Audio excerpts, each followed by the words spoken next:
All right, well, we'll go ahead and get started tonight, y'all. So this is a little bit of a step out into some different territory for me.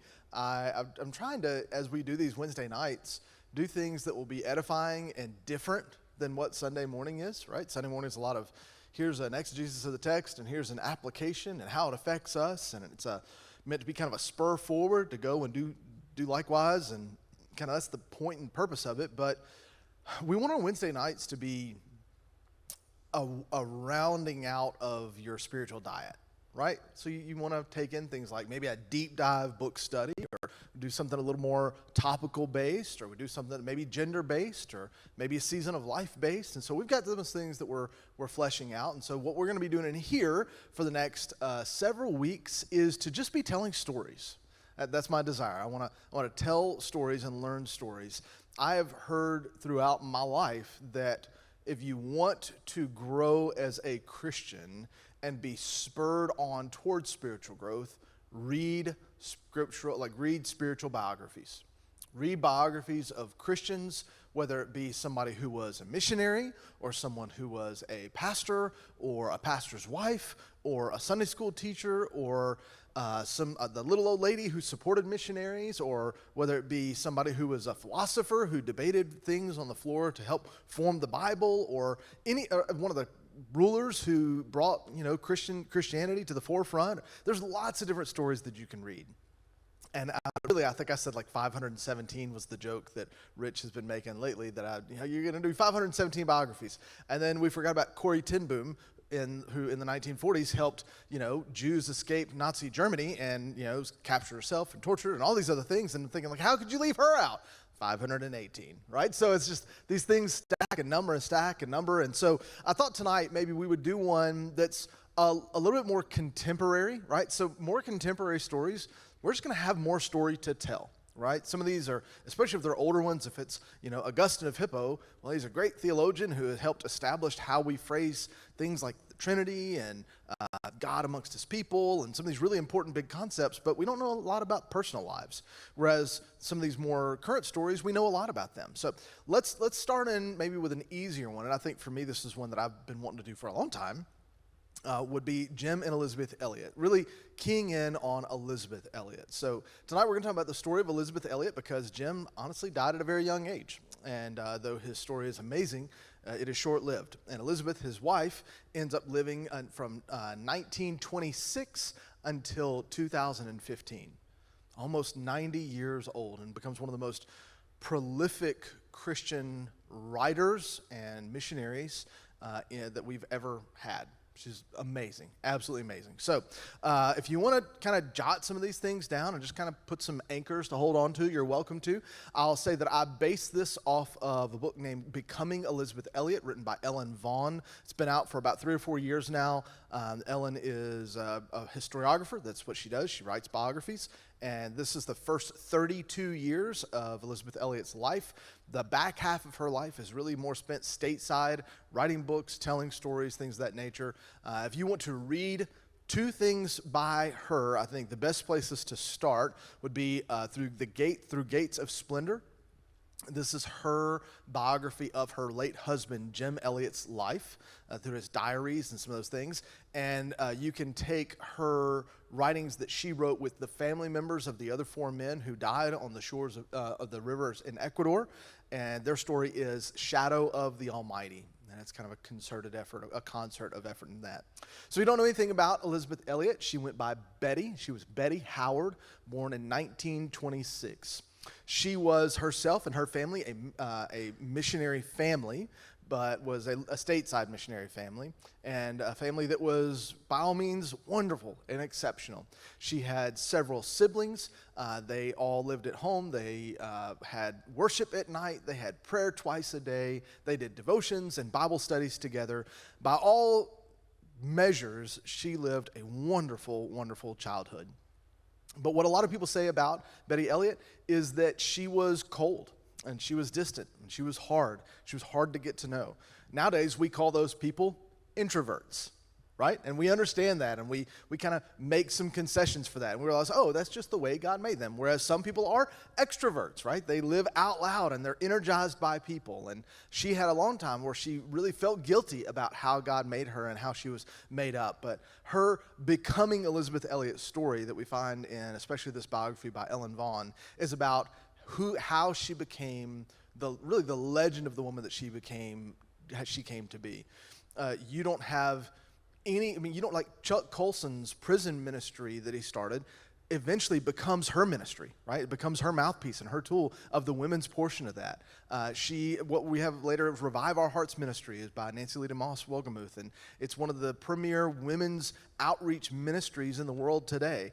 And that book itself, that ministry itself, is really kind of the passing of the torch of what she did. To give you an idea of how amazing this woman is, she at 63 years old picked up podcasting and decided to podcast until she no longer could in life. At 63 years old, she podcasted for like 23 years, where she recorded, we call it podcasting now, and then it was recording and putting these things out at 63.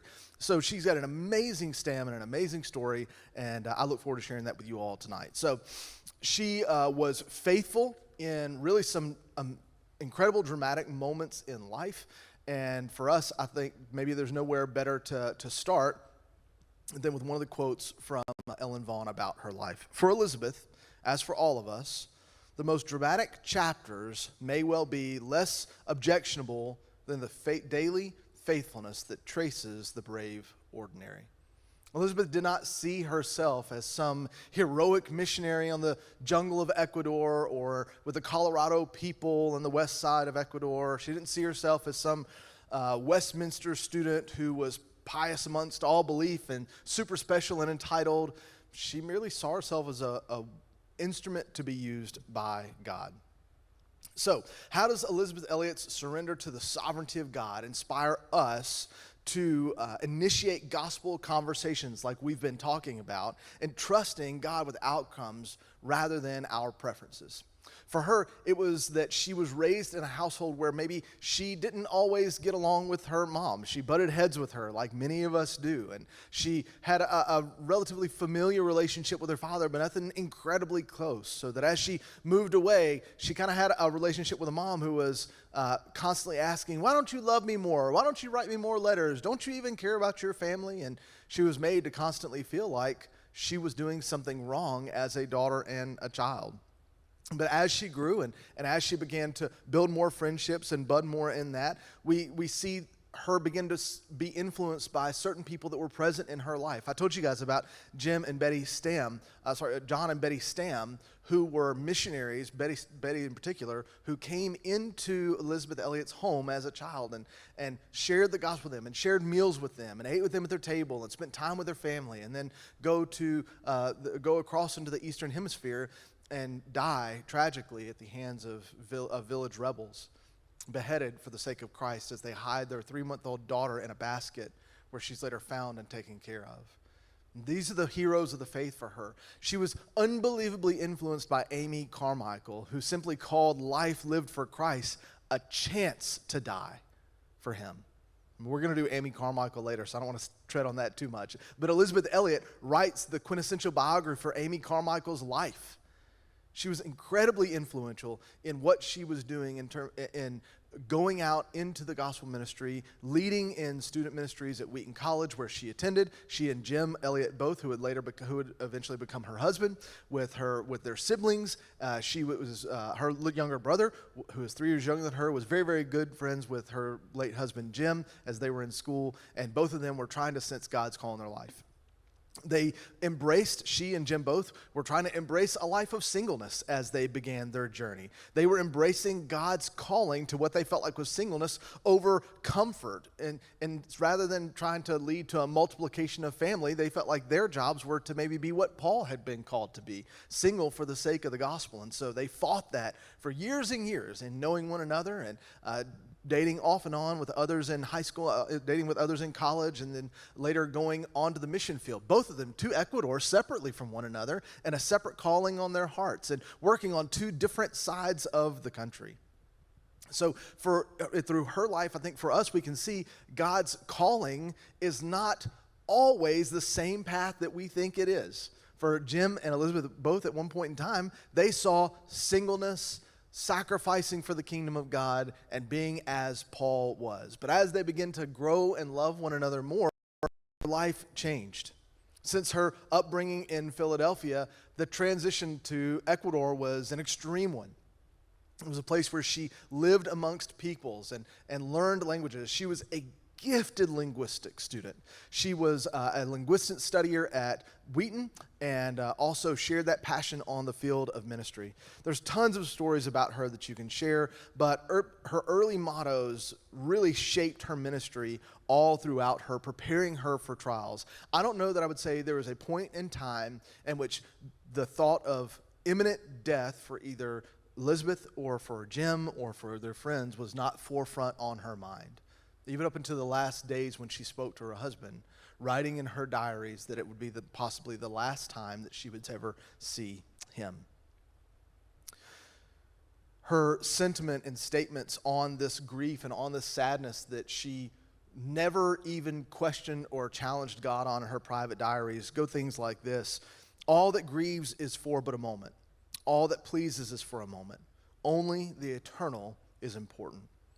And the mystery of God's sovereignty means we trust him even when his ways confound us. The family of Elizabeth Elliot actually gave all of her diaries to Ellen Vaughn to write this biography of her life. All of her handwritten notes, all of her schoolgirl crushes on a man named Pete, all of these things that might have been embarrassing to her once upon a time, they allowed to speak for what God was doing in her life. So for us, I would maybe start to ask some questions about, well, what about these people's lives that we're going to be studying? What about the life of Elizabeth Elliot? What happened early in her life to put this instilled, confident calling in her? I'll tell you, her mom and dad were nothing that were special. They were nothing exorbitant, or they didn't have these amassed finances. They were simply faithful. I think for us, as we're looking at these stories and we're trying to maybe set a generation that follows us, whether it be children or whether it be students that follow us in ministry, or whether it be younger families that are watching what we do, whether it be someone that we're mentoring, instilling in them the confidence that God can and does work in them because they are his unique created people is one of the most important things we can do to instill confidence in their calling. Not that things are going to be easy, but that they can be used by God. So the practices that we as a church can instill is trying to influence healthy family homes, whether that be as a single, whether that be as a married person, to let your home and your life outside of here be set up in such a way that there is a confident calling encouraged and ingrained in us, that we don't question what God can do or maybe why God does the things he does, but that we trust him walking in those things. One of the things that I've read and that I really could not believe over and over was the courage and the confidence, not just that Betty Elliott had, but Rachel Saint, Nate Saint, one of his sister, who served alongside with them in the field, Nate Saint's wife, Ed McCullough, these other men who served in to that capacity. They were so confident in God's calling for their life. Even when they were wrong, factually, they were still confident at the things that God was doing.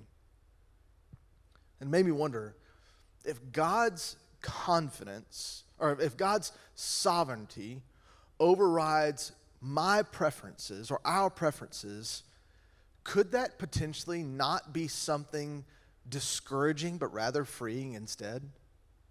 Could it not be that frees us from the bounds of what we think we're able to do or what we think we're called to do, and instead God breaks us out into a place to say, no, wait, look what I can do instead. Well, as she studied linguistics and met Jim in college, their zeal, both for the gospel, drove them at the same time in the same direction. They grappled with their romantic desires for each other versus God's calling in their life. Jim prioritized missions, testing his submission to God's sovereignty over and over and over again. And in both of their private journals, they yearned for marriage but yielded to God's lead for unreached peoples in the world as more important than their own personal happiness. She believed herself that her love life must be brought under the sovereignty of God and God's plans, and he purposes her life for her and purposes for her life. She said, he leads us right on, right through, right up to the threshold of heaven. He does not say to us ever, here it is. He says only, here am I. And what an amazing different perspective, not expecting what God's plan for us is handed over to us, but rather expecting God to say, here I am in whatever plan you're walking through. Is this not enough? It's easy hearing those things on this side of her story, but I think it's even stronger on the other. Elizabeth's belief in calling amid delayed romance and delayed pleasures and delayed gratification, things that would transform who she was. I want to ask us, how can we set aside our preferences for God's sovereign plan, even when it's something we really, really want? And it's at least a question we ought to be asking. In partnerships like hers with people like Jim, how does yielding to God's plan to multiply impact our willingness to submit to him? We as a church, we as people can engage with others not because it is comfortable or because it is our plan, but because God says, here am I, what are you going to do with me? In her story and his story, they have a 5-year separation. Jim goes to Ecuador first and forced to confront his preferences for their togetherness and his plan for their mission and marriage. They send letters back and forth debating with one another. Should we be married? Should we go out on mission together? And in these journals, they show very raw prayers between them about wanting clarity for God's timing. I think one of those things that I learned in reading this is that God's timing and God's plan probably should be something we wrestle for. It shouldn't be something that's revealed easily or sought after flippantly. And then if to understand and ascertain and grasp that as a hard-fought battle, it also is something we don't easily release as well. And whereas I might be frustrated with God because he doesn't show his plans right away, it also should give us a trust that when he releases those plans, he has something else planned for us instead. Vaughn, when writing about her life, says, sometimes God's will seems inscrutable, especially when it involves his allowing overwhelming trial or crushing anguish. Betty says, I believe with all my heart that God's story has a happy ending, but not yet, not necessarily yet. It takes faith to hold on to that. How do you think waiting strengthened her calling? How do you think waiting strengthened Jim's calling? They tried to live life apart from each other. They did everything they could. She lived life as much as she could without him, and yet still God drove them together. Which is wild for me to think about, considering the fact that they were married for 2 years and 1 month before he died. Their marriage and early ministry began when they married in 1953. They had a daughter, Valerie, born later in 1955. Basically, a little long and short of what happened in their story, Betty is serving the Colorado Indians in West Ecuador. They had no written language, no written Bible, and there was no connection even between Spanish and their verbal language. So Betty, being the linguist, had taken on the job of being a translator. And now whenever you are a translator, you have to have someone on the ground with you who knows your language and their language, or else you got no hope of translating anything, right? And so chance would have it that one person would help her. In the whole village of the Colorado Indians, out in the middle of the bush, in the middle of nowhere, one person was willing to help. And this man had helped her get through large portions of the text, translating the New Testament, finding a way to write down this language that didn't really have any reference point to English at all. And she took the New Testament, had translated so much of it into the Coloradan language. And one night, before their work had been done, it's about 80% complete, she had someone run and bang on her door and say, come quickly, your friend is dead. And what had happened was one of the local village witch doctors, essentially is what they were, had drug her friend out into the street, put a gun to his head, and pulled the trigger for his faith as a local. This woman who had given so much time and devoted so much to this translation and this work that it meant 4 years of her life, was so thrilled, felt like it had been worth something. That suffering, the suffering being apart from Jim, right? If this was the story, if this was the right story, he would have died, and then that would have gotten finished, and then that's the story. That's the end. She's already struggling in her grief from Don dying, and she goes and she finds that Jim has left. There's been a massive flood in eastern Ecuador where Jim has been serving, and he had been working with his laptop. Her labor was for a translation. Jim had been building from scratch, like hewing the wood out of trees, a church and some housing for a remote group of Indians, Quechua Indians out in the bush out there. And a giant flood comes down through eastern Ecuador and wipes out everything they had done, what they had spent 5 years building. Because remember, Jim had been down there earlier. And Jim almost dies in the flood. He is saved. He's rescued out of the rushing water. It had come in the middle of the night within about 10 minutes. It's kind of like the Texas floods were, right? Like where these people were sleeping. The rain comes. It's in a flood area, but it's never flooded up that high. And it comes and it sweeps away the entire town. Like they're floating on an air conditioning unit.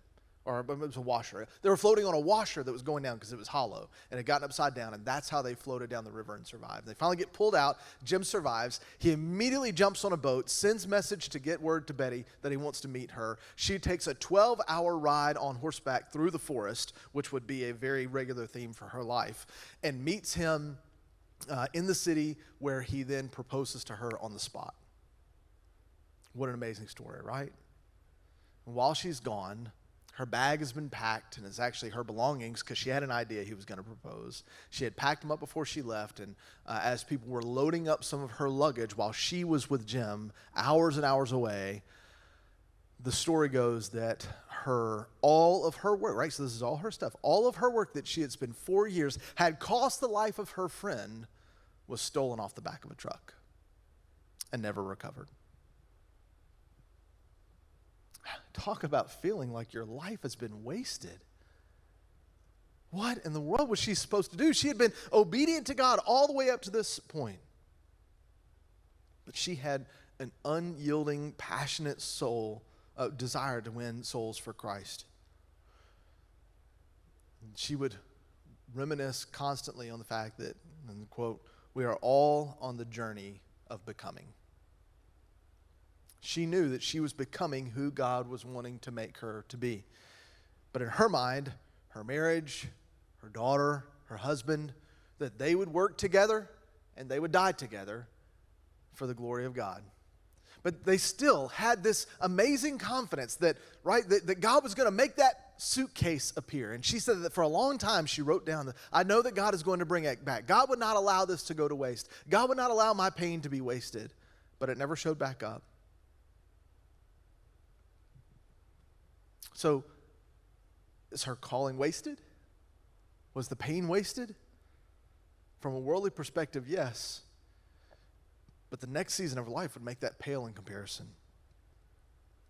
The marriage between them didn't dampen like they feared their calling as missionaries. Jim and Betty together become an unstoppable force with their friends for the gospel. They have been told not to go into the Waorani Indian tribe. They're on the eastern shores of Ecuador's Amazon rainforest, just inside. They were an unreached, untouched, violent people group called the Waorani Indians.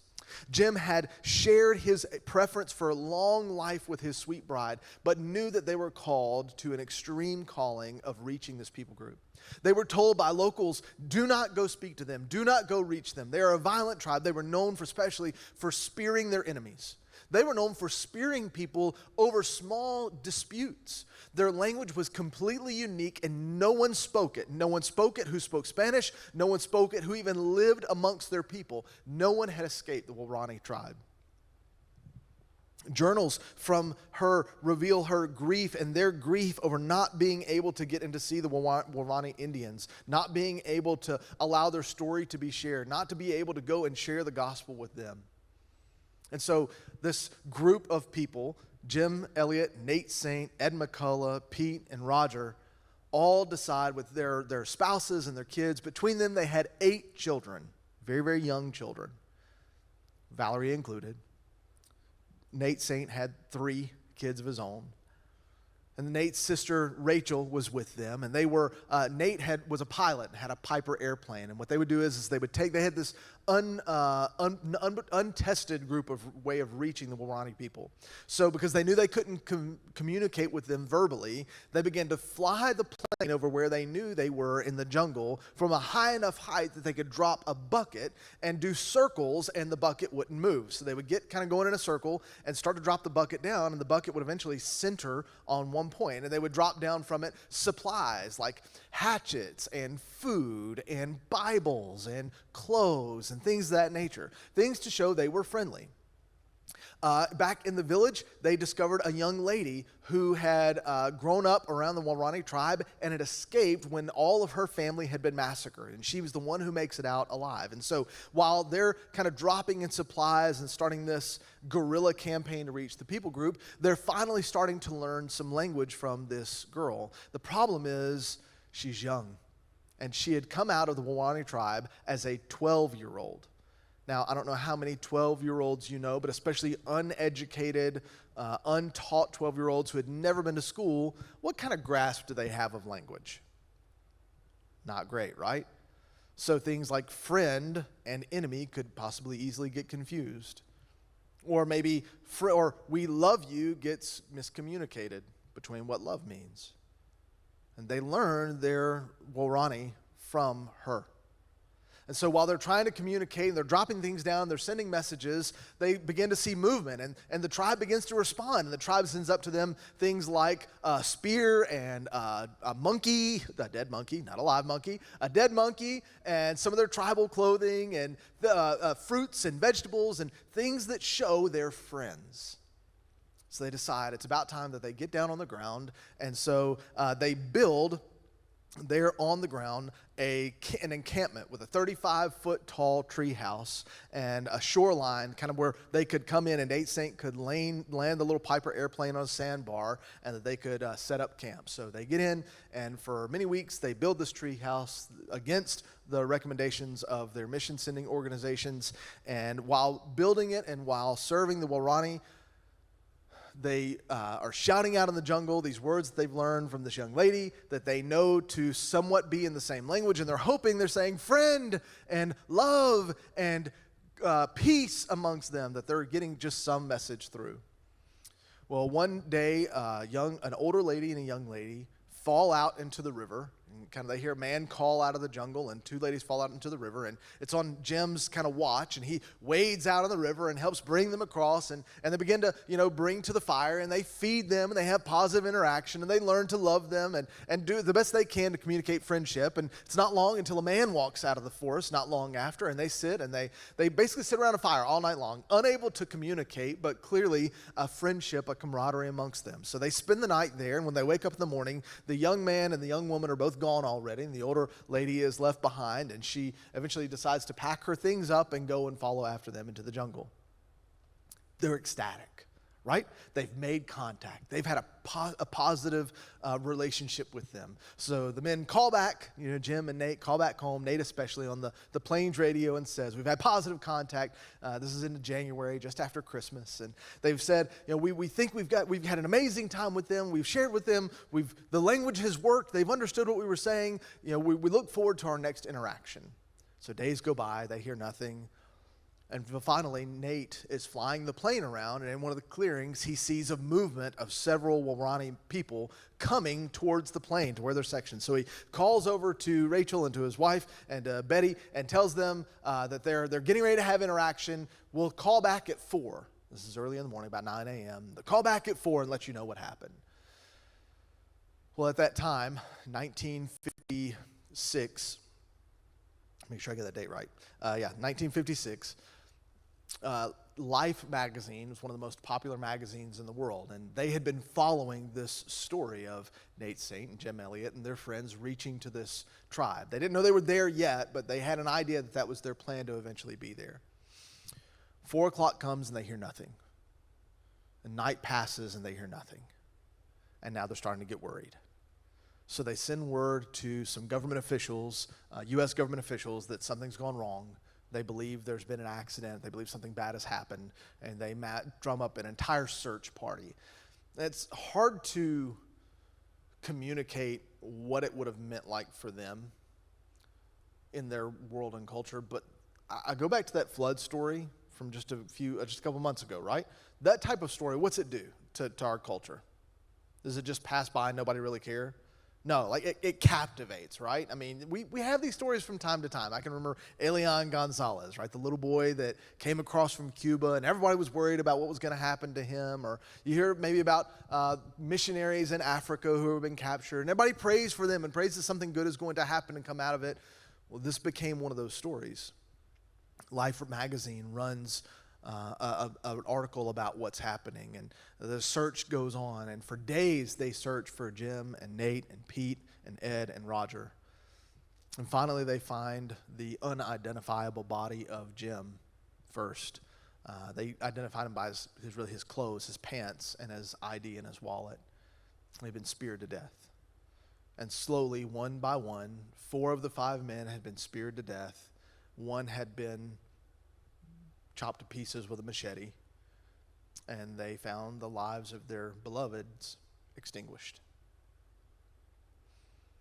And for the rest of her life, Elisabeth Elliot, in her private journals that she never intended to be read, never once blamed the Waorani people. Never once. She knew what God had called them to do. She knew what God had called Jim to do. We would find out years later a little more to the story of what had happened. The 2 young people, the young man and the young woman, were in a social faux pas relationship. The young man had pursued the young woman and had left his partner for her in order to go pursue her in the jungle. An older woman went with them to make sure that nothing untoward had happened, and they came upon the Americans that were there. They went out and spent time with them, and after they had spent the night and in the morning when the young woman and the young man had left, insinuations would have been made. And so they get back, and to cover his tracks, the man who had already been known as a liar in the village began to spin a story of how Pete and Jim and Ed and Roger and Nate had taken advantage of her, had raped this girl, and all these other things that he spun into a story. He spun them into a frenzy so that the men around the fire who heard this story, who heard it before the older woman could get back, because remember, they left first, are already whipped up into a frenzy that can't be stopped. And so they grab their spears in a bloodlust and take off to the forest. And what Nate Saint saw in the plain that day was 2 hunting tribes that had split out and planned to kill them. So that as he landed, before they approached, telling his friends, they're coming, get ready, they showed up to kill them instead. We also know that Nate and Jim and Pete and Ed and Roger had brought firearms, not to shoot the people, but to shoot a warning shot in the sky to warn them off. And as the first warning shot was about to be fired into the air, Jim caught a spear in the chest and never got to fire one shot. And they know this because of what happened next. The story in sadness doesn't take the day, because what happens is God's sovereign will leaned over into the abyss and was accomplished in spite of the emptiness. God's plan trumped Satan's plan. And God would take care of his plan through Elizabeth's legacy from there.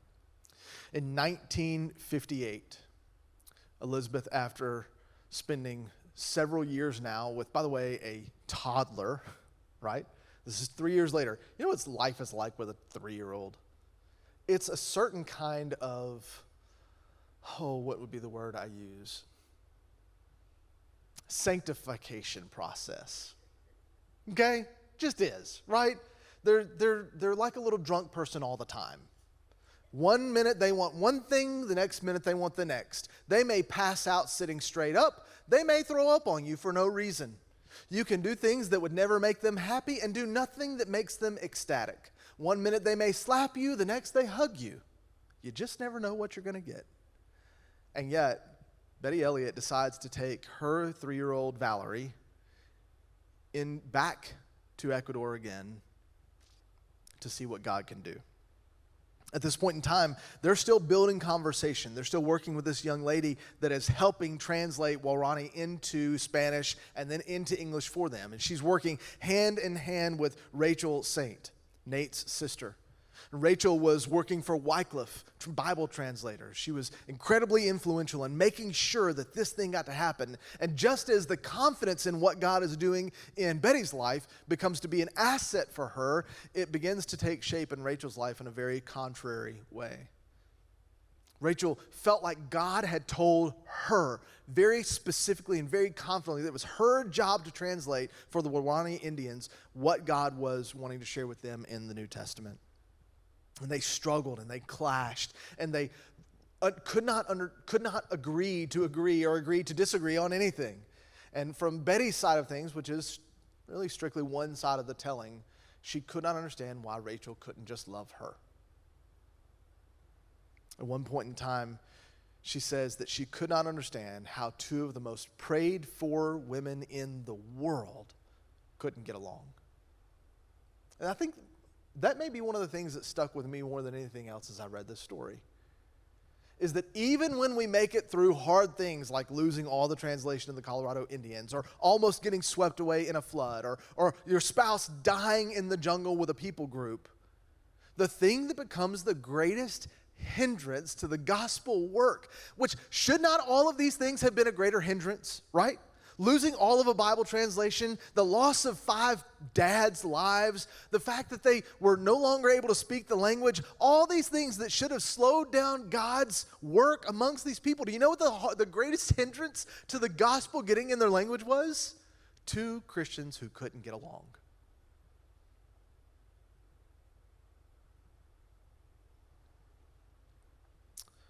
They clashed on methods versus language learning and leadership. Rachel was domineering, and her grief caused this to be even more exaggerated. Elizabeth felt hindered in her work, journaling frustration after frustration, but persevering and persevering. They were standing and serving with those Quechua Indian tribes there on the shore, and they had a river that on the other side of it was where the Waorani were, and they were on the other side. And the tribe that they had been working with and translating to had been working closely in trying to get this language barrier broken down. And one night, in the middle of the night, they're sitting there working around the fire on translations, and across the water and over the river walks 2 women, the same 2 women as before. And this time, instead of staying one night and going back, they decide to stay for 3 weeks. And they've told the Waorani tribe that they'll come back by the next new moon. And so they stay for 3 weeks, and they're trying to converse all they can. The young lady that had been with them was trying to break down the language barrier. She's asking about her family, and God is just bringing back over and over again opportunities for them to get in. And at the end of the 3-week period, Rachel and Betty and Valerie load up everything they have on their backs and walk into the jungle with the Waorani Indians, not knowing whether they are going to live or die. Trouncing through the jungle goes a toddler, a widow, and a single woman, hoping beyond hope that God saves. They get into the jungle, they meet with the people, and 10-month-old Valerie looks to her mom, 2 years and 10 months old, looks to her mom at these people that they walk up on in the village. And she doesn't remember. She was 10 months old when he died. She's 3 years old now. And she asks her mom if one of the men talking to her is her dad. He was one of the men in the hunting party that killed her father.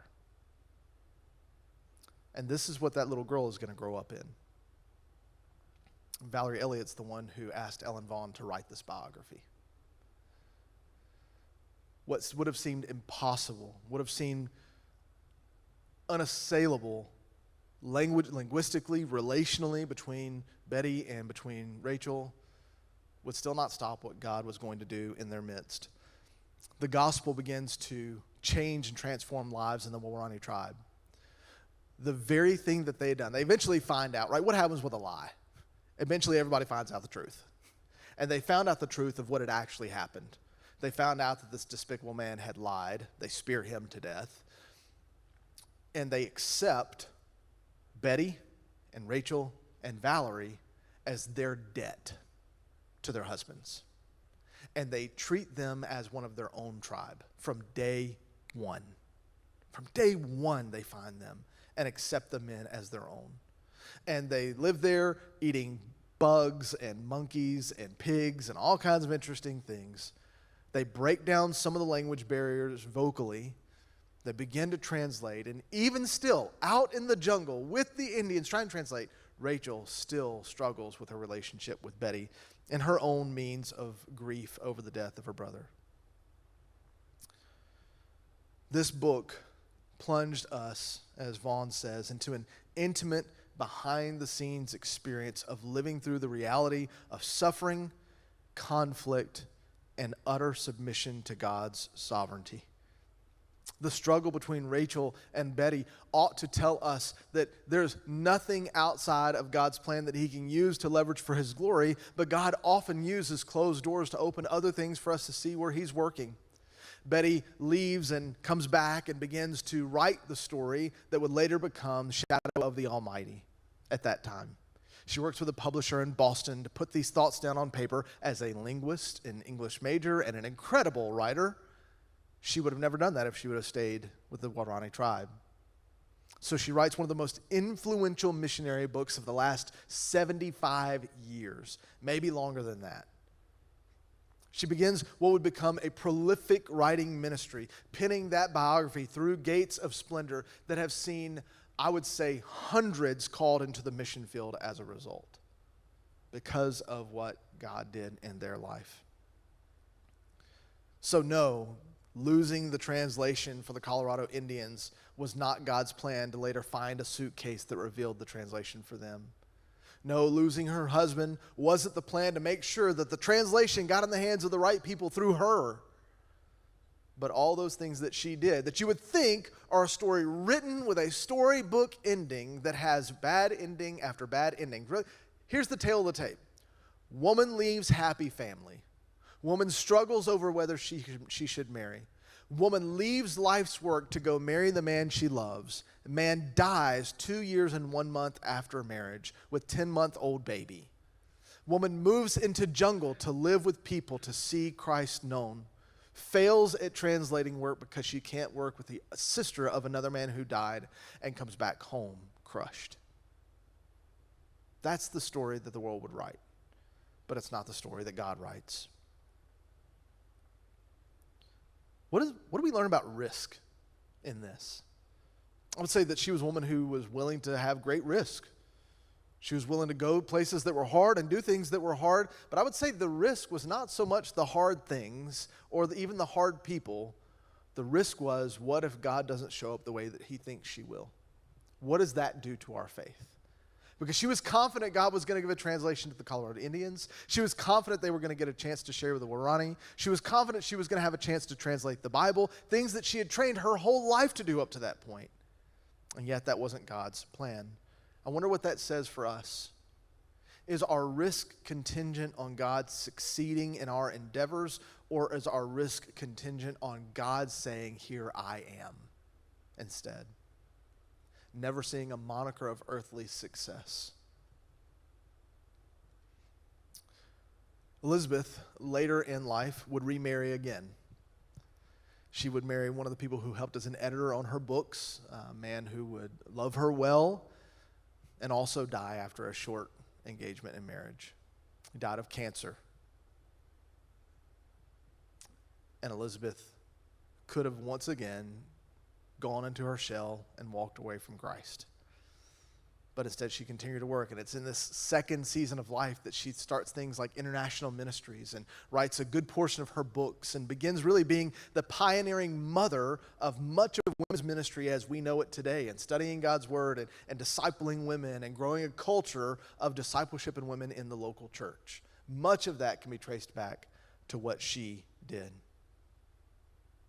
Her life shows an unmistakable picture of God's sovereignty over her courtship, her husband's martyrdom, and her conflicts with her extended family. It fuels her to her calling and to the fruit that she would produce. And for us, what do we take away from that? I think we take away that we lose nothing in our confidence in God by our present circumstances, even when they don't make sense and don't have a happy ending. I would say that we continue to risk things when God calls us to risk, even when it doesn't make sense. And we walk the path before us until God opens another door, even if it doesn't succeed by our standards. Okay, so that's where I'll leave Betty Elliott's story. It's amazing. It's an incredible, incredible thing to read. If you want to go read Becoming Elizabeth Elliot by Ellen Vaughn, quick read. I think I listened to it on Audible. It's 12, 13 hours long. The hardback of it's like 220 pages, something like that. Not terribly long at all. Adoniram Judson, which is another one that I'm doing, is 500 pages long, so have fun with that one. But this one's easy to pick up and do. I would also encourage you to read Shadow of the Almighty. It's supposed to be one of the single most impactful missions books ever written, and would be worthy of picking up as well.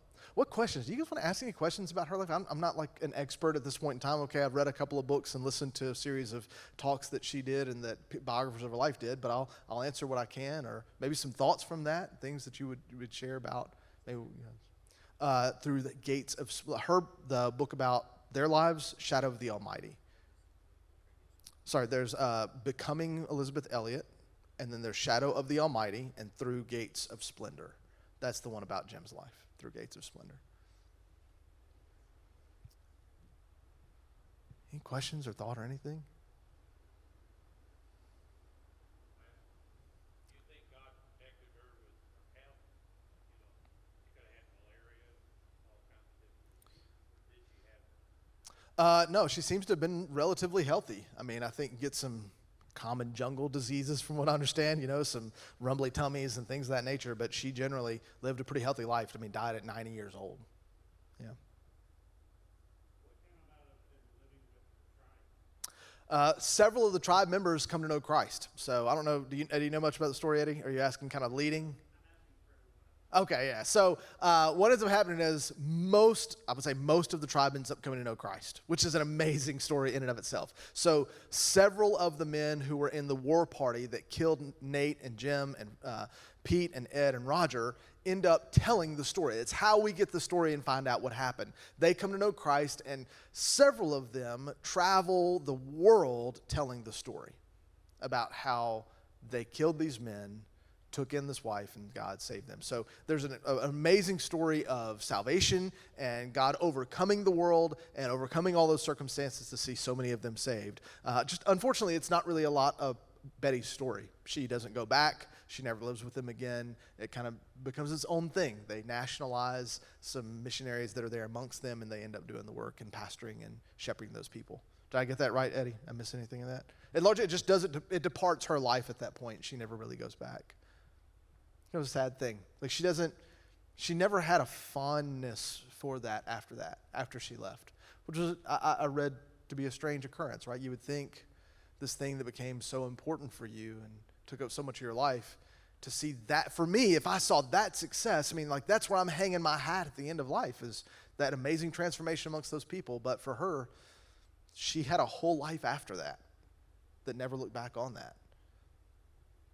And really, we owe, as churches, a ton to her as far as like what modern women's ministry and outreach looks like. I think it's a great example of we don't have to both plow, plant, grow, and harvest. Yeah. Play one part of it. Yeah, we don't have to plow, plant, grow, or harvest. God does. We only have to play one part, and God does the rest.